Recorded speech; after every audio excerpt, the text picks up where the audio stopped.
So this is going to be day 12, I think. Sounds Nice to see everyone. Any, likewise. Sorry I any, missed last week. no problem. Gave us time to catch up. Anything we should be talking about before I think we we can launch into beeps? dig into it. All right, then let's do it. All right. This is going to be day 12, we decided. I'm ready. Um, so I am reading the word lawsuit, um, and it's as if I'm voicing it to myself. That's one element. Second element is I have a bodily feeling of nausea and anxiety. And then there's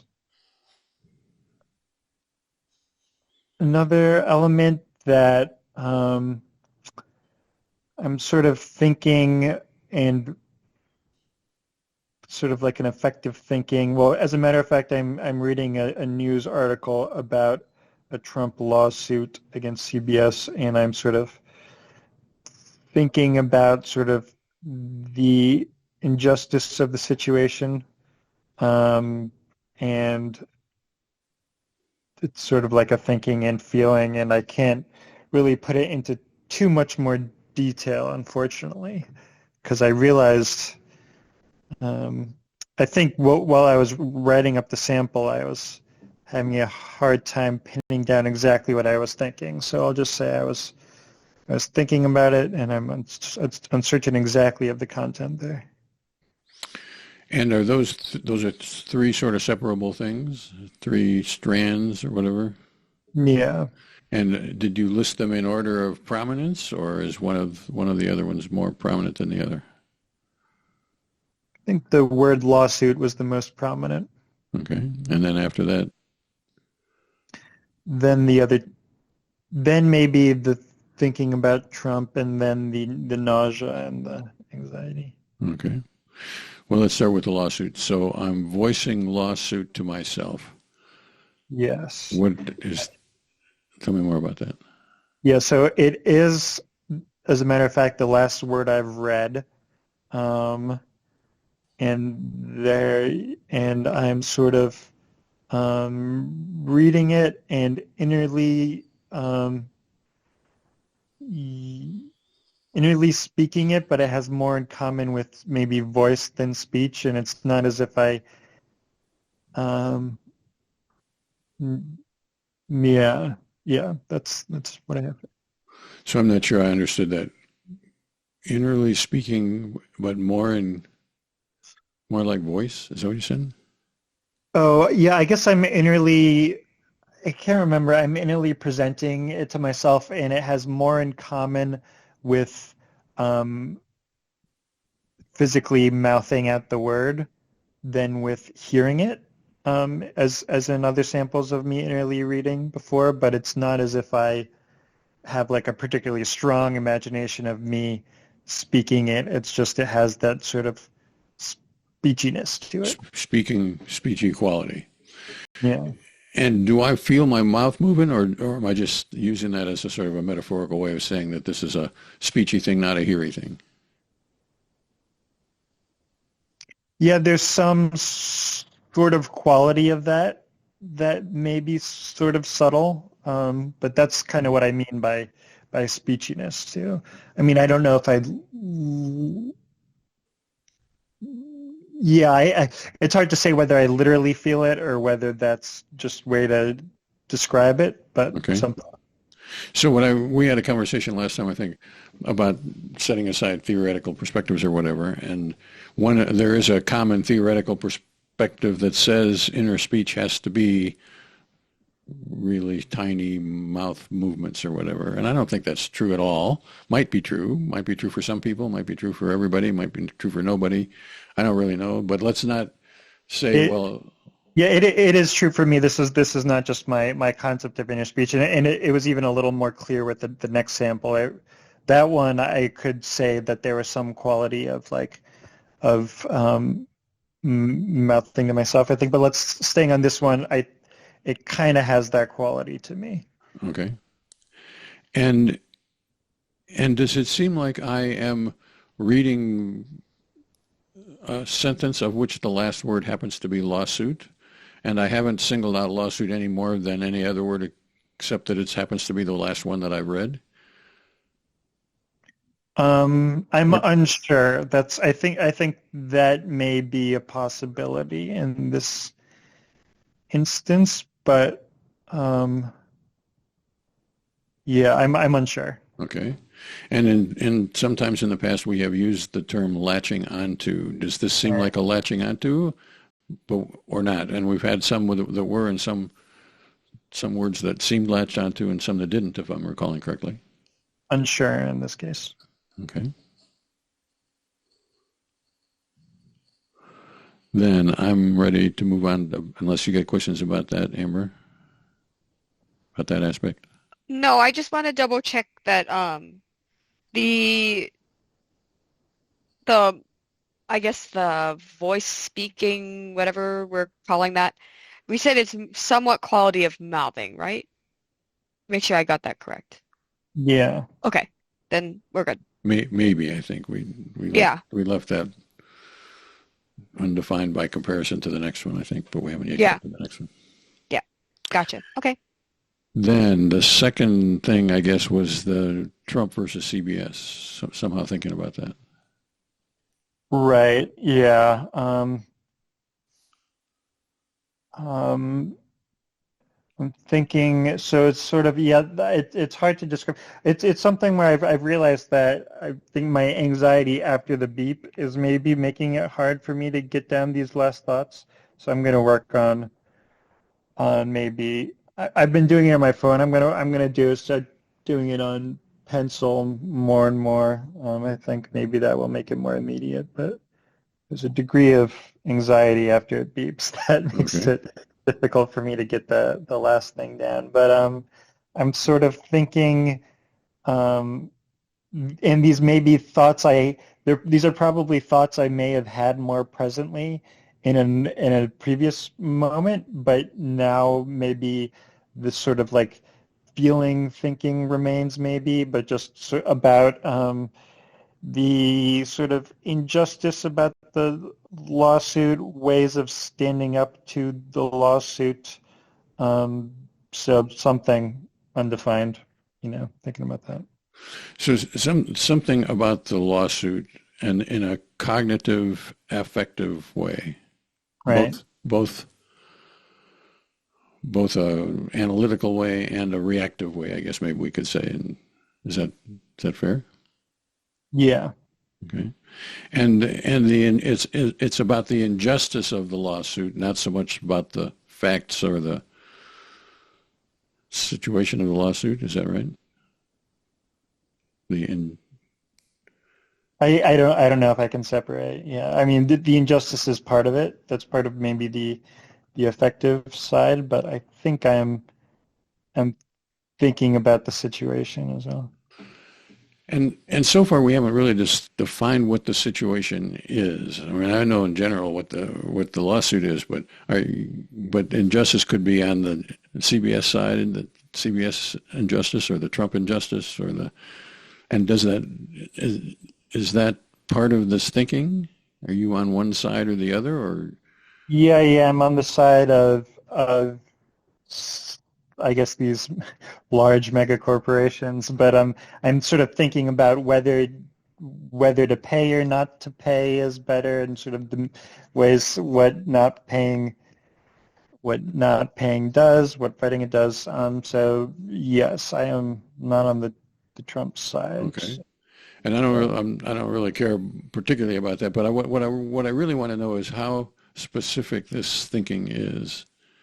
Is Yeah. it to pay or not to pay, or is it even more diffuse, more all-encompassing? It's a little more diffuse and harder to pin down than that. Yeah. So I'm somehow cognitively wandering around, I guess you could say, in the realm of the injustice, pay, not pay, what to do, how to do it, whatever, but not Yeah. but not in any specific, should I pay this amount, should I not pay this amount? Right. Okay. And then the third portion is the bodily feeling of nausea and anxiety. And is that the same? So there was a feeling associated with the lawsuit. Is this the same bodily anxiety or? Um,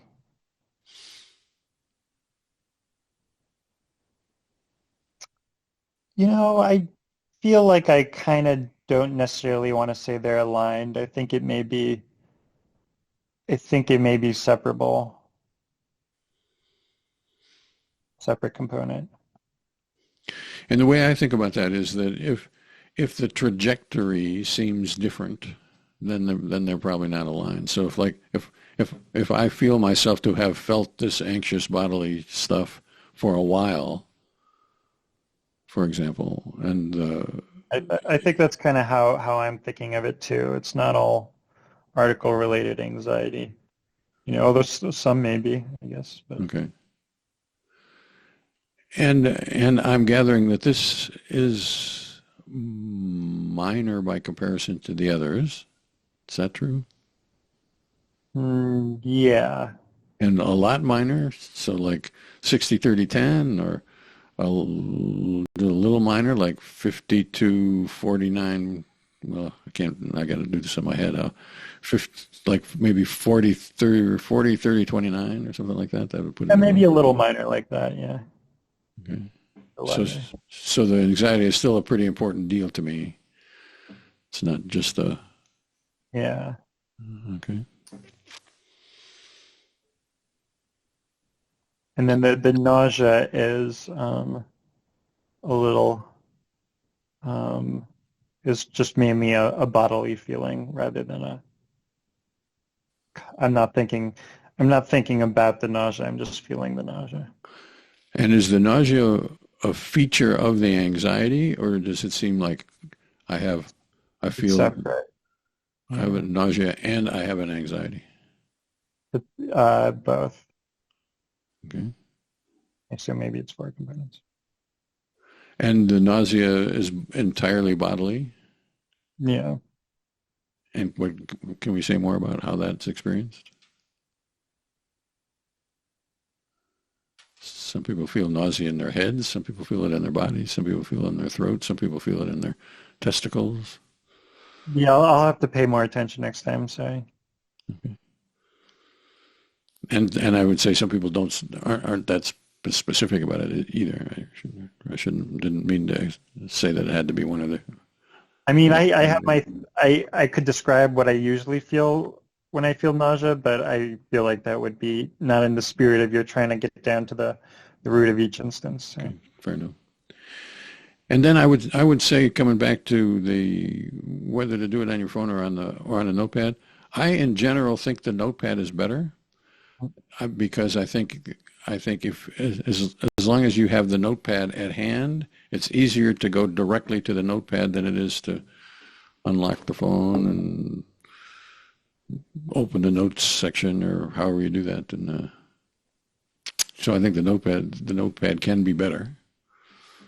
I don't insist on people using the notepad, but it's worth a shot. Yeah. All right, then I'm on to number 2 if everybody's happy with that. You peep too. Peep too. Take two. Let's do it. So, um, I am voicing the word hard to myself.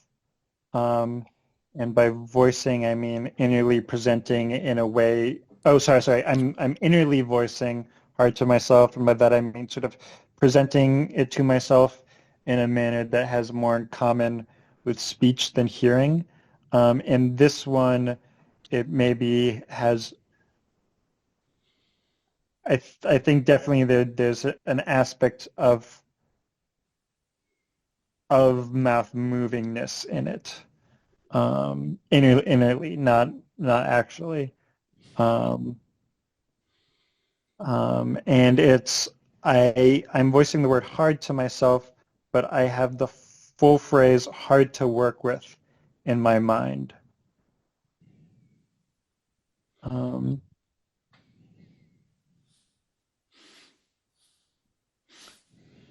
so I guess that's, um, yeah, and kind of maybe a separate component or maybe going along with that component. I'm thinking about, um, I'll just give names. I'm thinking about Anna finding Yasi hard to work with, and these are just names of people in my program or faculty and administrators.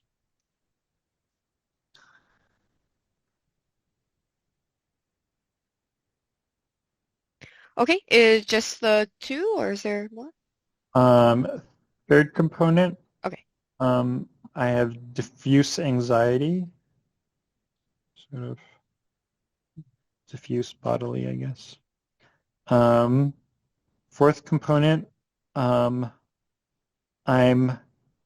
absorbed in and thinking about my chess position because, as a matter of fact, I'm playing a chess game.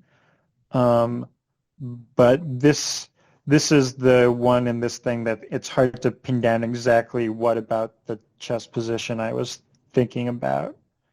But and I always find chess hard to describe, so this is yeah. Okay. Anything else? That's it. Okay. Which Oh, one? well, Oh, there's also there's another one is I'm listening to a podcast and I'm hearing sounds. I'm hearing their voices without much comprehension, if any. okay. Anything else? That's it. Okay. Out of these five-ish things, um, is there anything that's more salient, prominent? Yeah, I think hard to work with and the innerly voicing is prominent, and I think thinking about Anna finding Yasi hard to work with, those are definitely maybe tied, and then everything else is fairly minor. Okay, so if I'm understanding that right, we've got those two kind of pieces that are really, or two-ish one pieces that are really prominent, and the other ones are just kind of in the background. Is that what we're saying? Yeah, so maybe like 30-30 and then split between the rest or something. Okay, and the others, I guess, I take it, are like equally in the background, even though there's a few of them.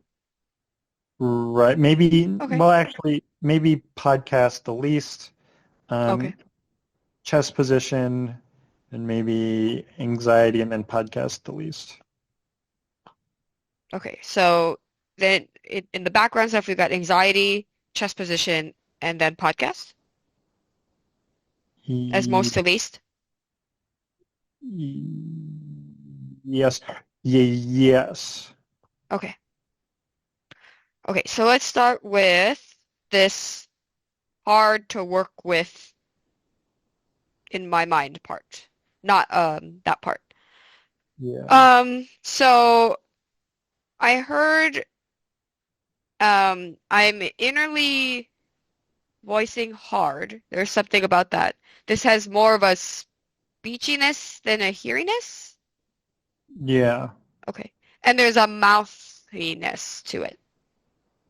Yeah. Although I don't know if speechiness and mouthiness are different things for me, but maybe there's more speechiness than in other samples. Or there's more speechiness perhaps than in the past sample.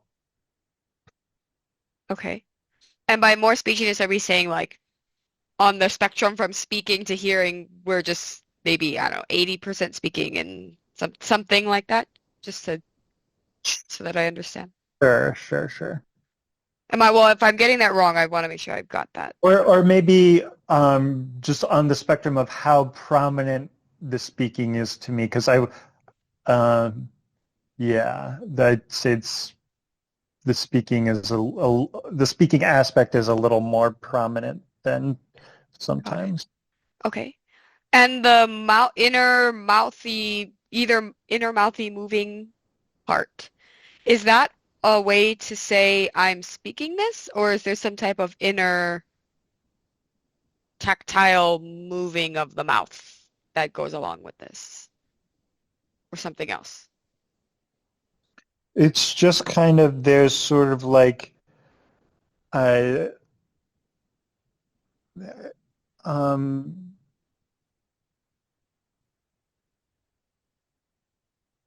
it's not like I'm picturing my mouth moving or Hmm. something. I'm just sort of have this, you know, feeling as if sort of as if I can sort of feel my mouth moving, I guess, or as if I can sort of imagine my mouth moving as I'm voicing it. And I take it this is all happening in imagination. So when we're saying I'm imagining as if my mouth is moving, is that to say I'm imaginarily moving my mouth? Or is that to say, well, I'm kind of speaking this, but not really, and it's imaginary, so when I tell these guys, I'm going to call it mouthy. I'm speaking it, and it's imaginary. If that question doesn't make sense, we can try again. Um, I, I've it's I guess in between the two, So between those. somewhere in between imaginarily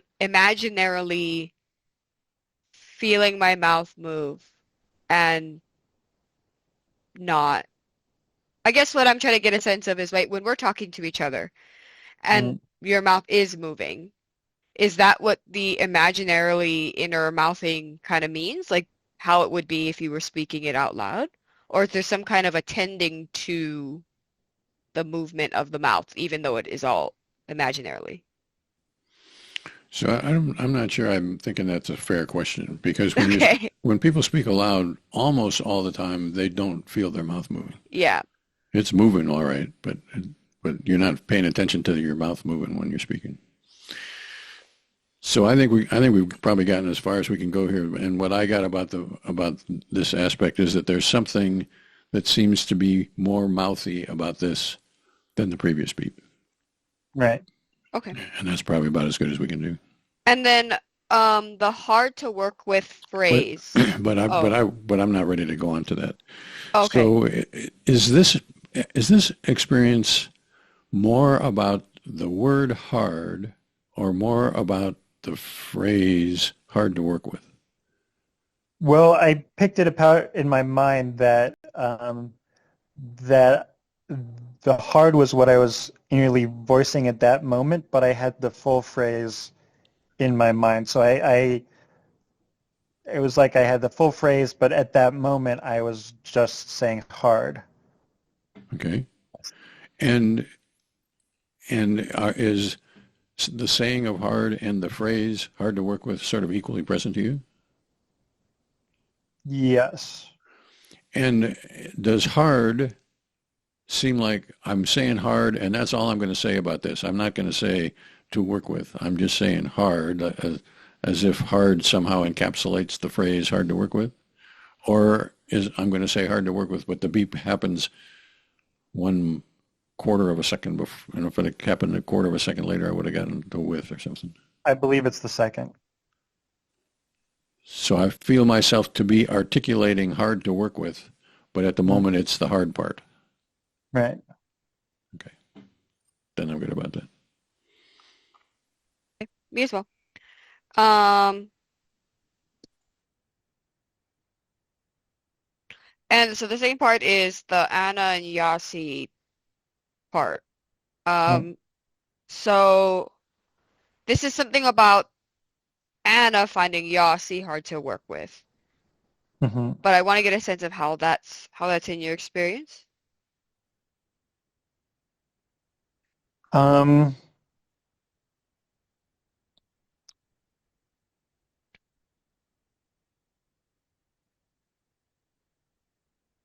so I'm just sort of thinking about, it's like, um, yeah, I don't know if I can give too much more detail. I'm just sort of thinking about, um,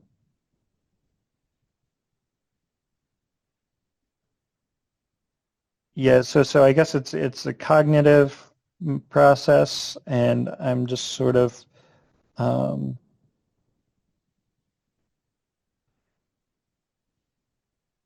yeah, do you have any questions that can lead me towards somewhere? Yeah, I guess I'm wondering, is this in words or is it just I'm cognizing about Anna Anna finding Yasi hard to work with and no words and it's just that specific thought? Or Yeah, the second, because okay. yeah.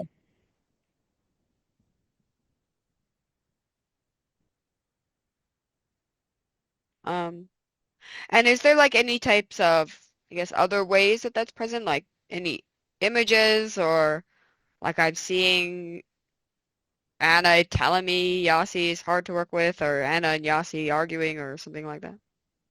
Um, if there was, I couldn't come up with it after the beep. So definitely not a strong image. There may have been sort of like,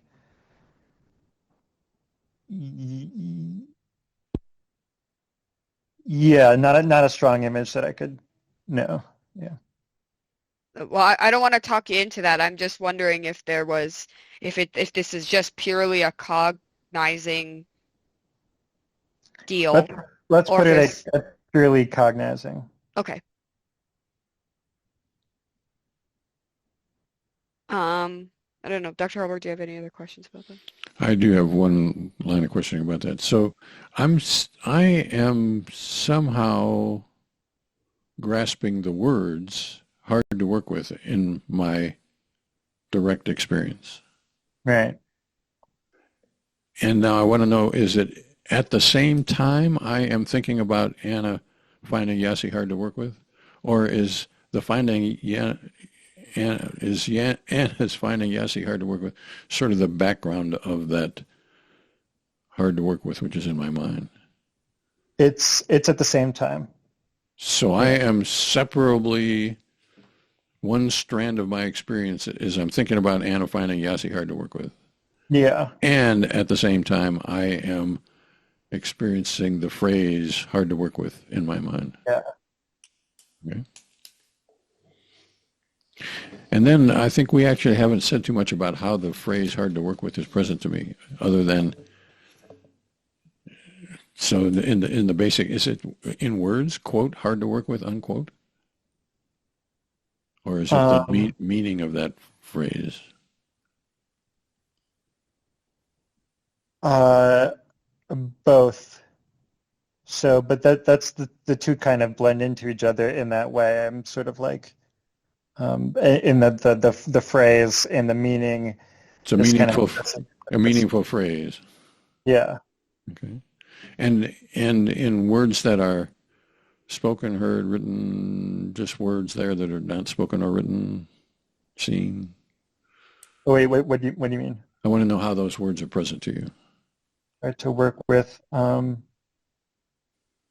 don't know if they're spoken. There may be, yeah, that's hard to say. There may be an anticipation of them being spoken, but the only thing that's being spoken is hard.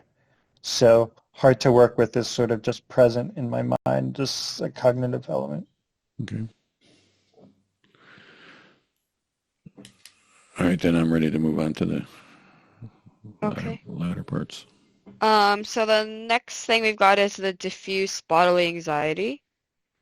Right, I think we've spoken about diffuse bodily anxiety before, but right. is there any kind of place where this is located? Is it just throughout the body? Throughout. Okay. Yeah. And is there anything more to be said about how this diffuse bodily anxiety is in your experience, other than it's just throughout my body? And I take it this is kind of um, in the background, so it might be tough, but Yeah, I mean, there's a possibility that aspects of the anxiety are involved with the chest position, but I'm unsure about that. okay. All right.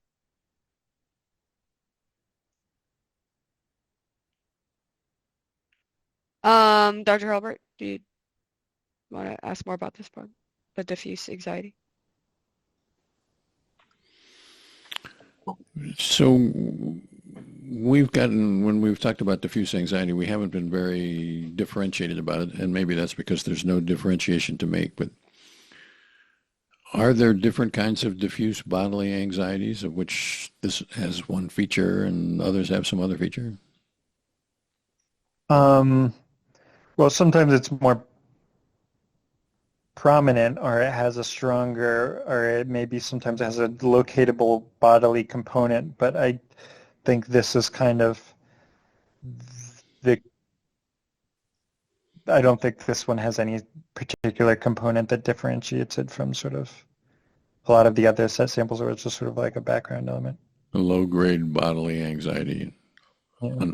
not further undifferentiated. And it might have been aimed at my chest board, but maybe not. Is that Yeah. right? Okay. Okay. Then I'm good about that. Okay. Then there is something about the chest. I'm absorbed in and into my chest position. Right. And I think we're unsure exactly what about the chest position. I'm just somehow into that. Um, yeah, because I kept playing a few more moves after the beeps. It was hard for me to. I think I need to stop playing chess immediately if I get a beep from now on. But uh, yeah, I'm just kind of I'm absorbed in the game. It's fairly automatic that I'm doing, so there are definitely times when I'm more engaged in the sort of geometry of the board. It's sort of like, but I'm still doing that. I'm still I'm still visually and mentally and cognizing about my position and thinking about it and looking at possibilities on the board in a sort of geometric way. Okay, so I think if I heard that correctly, you were at the moment of the beep, you're cognizing about your chest position and thinking of and trying to figure out different moves or something like that. Yeah. Okay. And I take it the playing of chess, like moving the piece, is kind of coming out of me automatically. Or am I getting that right? I'm not really attending to my playing. I'm more into where my piece is on the board. Mm, I'm a little unsure if I can answer that. Okay.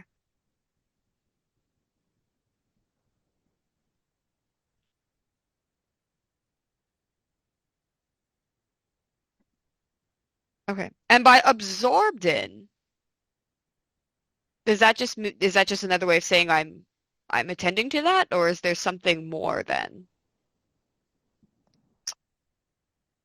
there about this? Absorbed. Absorbed, I think I use when there's like sort of like a sort of both bodily and mental engagement with something. But maybe I don't know. Maybe absorbed is. I don't know if I can pin down the meaning of absorbed necessarily here. Okay, in this context. Okay. Okay. Dr. Halbert, do you have anything? So did I understand you to say that when the beep came off, I finished a couple of more moves and then I got out my phone and responded to the beep? Is that bad? Well, the moves are very quick, so it's speed chess. So it could have taken like a half a second or less, but no less than that. Oh, it's that bad. Okay, I'll stop if you. Yeah. So, so it is the case that in this work, I would say the critics of this work, the flies on the wall who don't think that what we're doing is worth doing, they would say, well, you know, all introspection is really a reconstruction or something. Right. And if you allow your participants, they would be talking to me, and if you allow your participants to take a few more chess moves after they after the beep comes, then the retrospection is more questionable, or even more questionable than it was if they did it immediately. And what I think most people would say about that is that it runs the risk of making things be more complicated than it is, because it smears out the time window. So instead of the window being a really clear, this is the moment of the beep, Right. then it seems, well, you know, the moment, I'm not so sure about whether the moment was at this move or the next move, or what was that, what are we trying to get to? Right. I would agree. I would agree with that. Although I will say that for this particular beep, maybe because I had my phone closer to hand, it feels like I felt myself to be fairly accurate with the rest of it. It's just the chess part that I couldn't get down. But I do agree. It's always, it's always a question of, do I stop the movie? How long does it take to get me the beeper out of my pocket and press it? And yeah, so I'm still nailing down the immediacy of the response. And then, yeah, so. So it is never fully immediate. I'm accepting of that. But I would say that the quicker we can do it, the more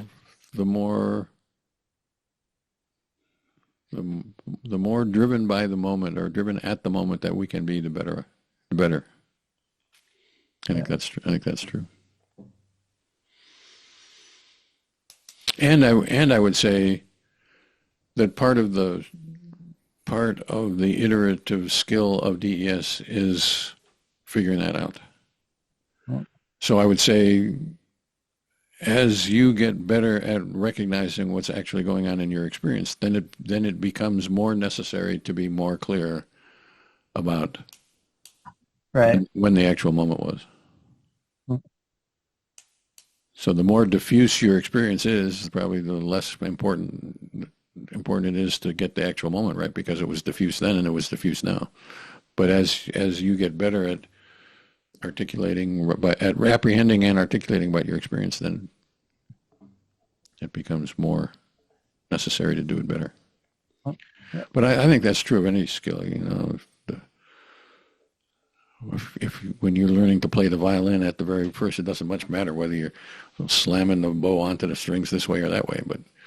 But as you get better at it, then you want to make sure that the bow is exactly the right way on the strings, because that gets you the sound that you want to get.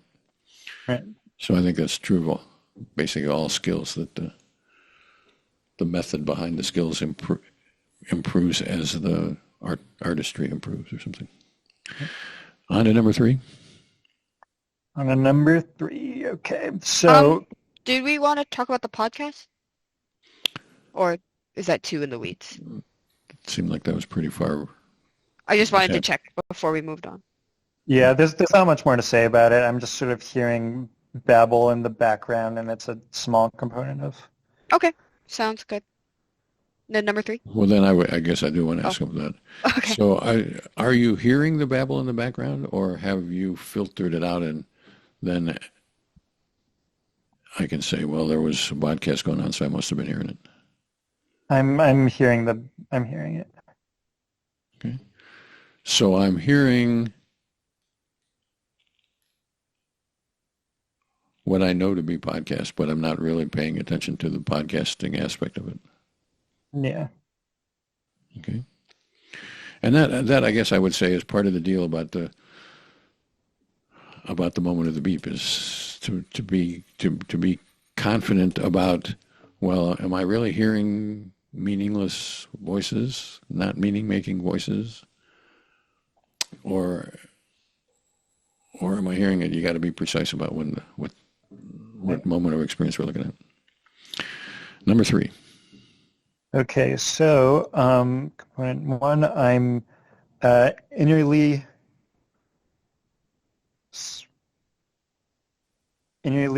presenting to myself in a way that has more in common with speech than hearing the words thus animated. And that's one component. And the second component, I guess, is feel well, maybe these are together. Second component, I have a feeling of urgency, that I have something that I need to get down and on the page. By page, I mean the Word document. So I'm sort of like, it's almost like I'm anticipating writing this.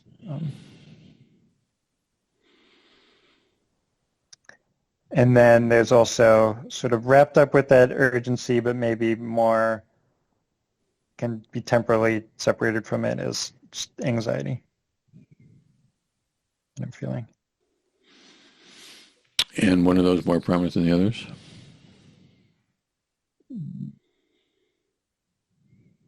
Yeah, probably.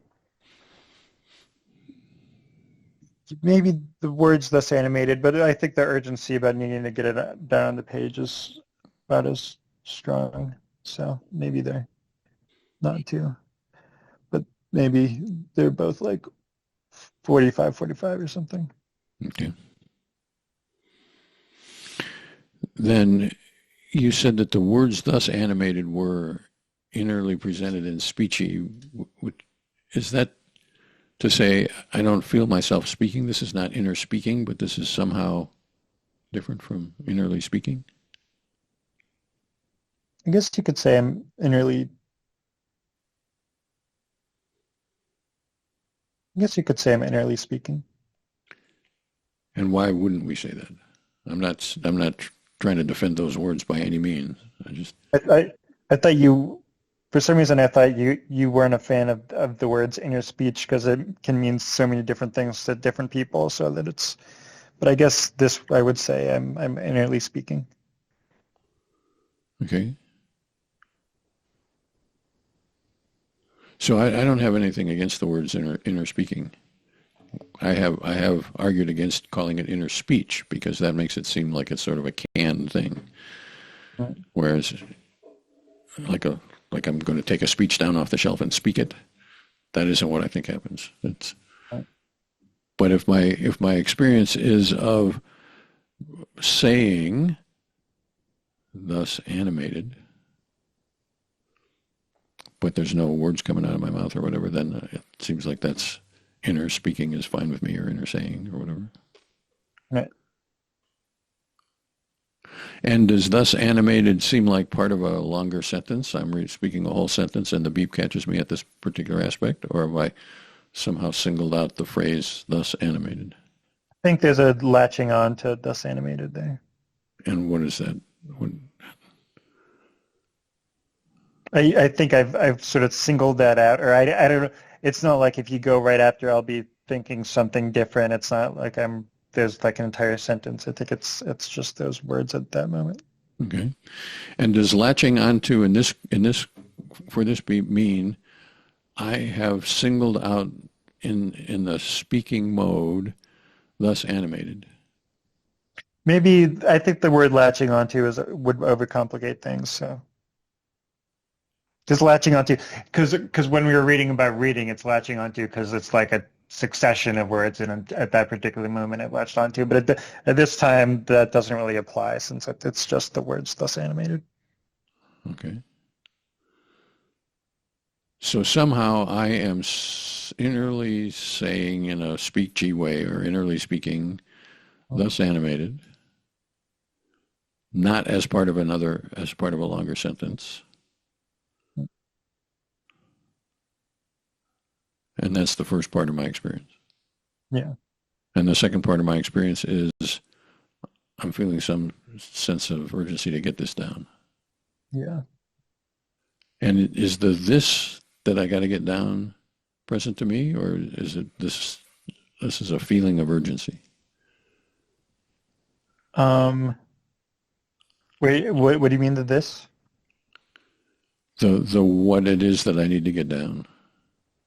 Oh, I need to get down. I guess I should clarify that the word thus animated is what I'm going to write. So that's what I need to get down.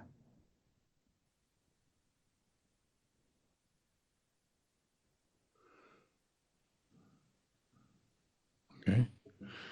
And does the feeling of urgency seem to be existing 1 microsecond before the beep occurs? Or is the feeling of urgency sort of brought into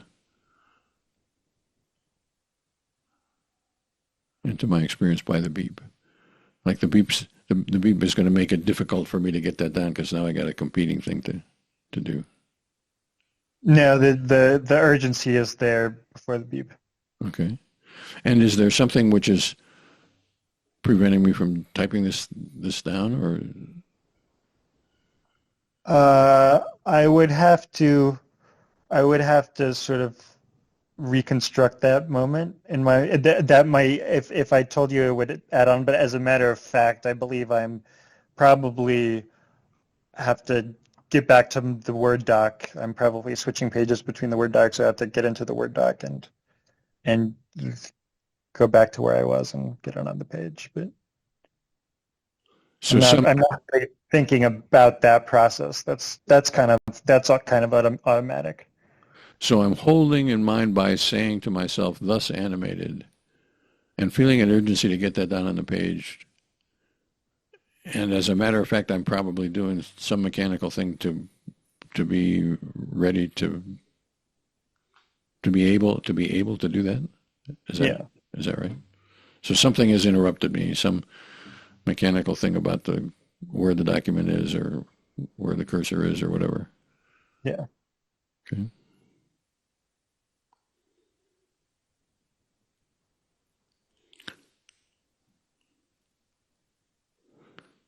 And then there's a small, I guess, ish amount of, for those were 245s, then the anxiety would be like 10%, something about anxiety.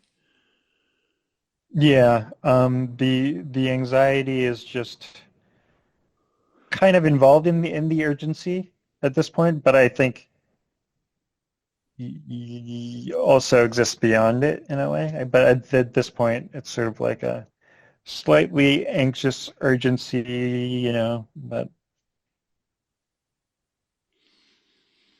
So does that make it seem like I've got a sort of an ongoing anxiety, and now I'm waiting for these words to get down, and that I recruit my anxiety to be the sense of urgency or something like that? That the anxiety blends into the urgency? um, yeah, that sounds about right. I mean, yes and no. I don't know how precise I can be about that without sort of like developing theories and concepts about it. But to me, it always feels like there's I'm anxious all the time, but at any given moment, that anxiety might be expressed in this or that, and sort of exists beyond that. There's a component of it, but it kind of, it. You said recruited, so sure, maybe recruited. So what I meant by recruited, I guess, was I think what I just heard you to say, which would be something like there's an ongoing anxiety, Mm. and it's sort of free floating when it's ongoing, but then I can have anxiety about when it comes to this particular thing. My anxiety is about Right. holding in mind or anticipating getting down or something like that. But Yeah. and then at some other time, the anxiety would be about something else, and then in the meantime, it would just be there, but without being about anything. Mhm. Okay. Then I think I'm good. Oh, I Some forgot I to. Go ahead. I that was sample 4, and I redacted sample 3. I don't know if that makes a difference for you or not. I actually redacted before I wrote down the sample. I just was like, I'm not going to talk about this one. I was gonna ask about the anxiety. So is this a bodily anxiety or like just a feeling anxiety? No doubt it's about the urgency or whatever, but It's just kind of a feeling that, yeah. so more, I guess I, more I, emotion. I guess it's a diffuse bodily anxiety, a feeling with a diffuse bodily component. But So more, so okay. Okay. I just wanted to check that we're not saying mental or right, this is different. Okay, gotcha. Okay. So that was number 4. Number 5? that's all I got. Oh, okay. Okay, good. Shall we do this again? Same time next week, or